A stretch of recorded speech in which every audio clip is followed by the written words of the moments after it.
للتعرف أكثر على شعرائها وأدبائها ومنهم الشاعر المعروف الفردوسي، لنتعرف أكثر على ملحمته الشهيرة الشهنامة. أبدأ هنا. شاهنامه فردوسي هي عبارة عن ماذا؟ با استقلال سیاسی و فرهنگی و فرهنگی ایران پس از تسلط اعراب. فاصله هنا. شعر و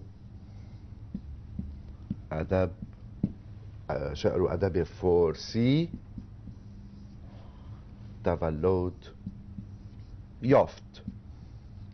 هذه الجملة الأولى. أشرح هنا. باستقلال السياسي والثقافي لإيران بعد الاحتلال العربي، بعد التسلط العربي، بعد الاحتلال العربي.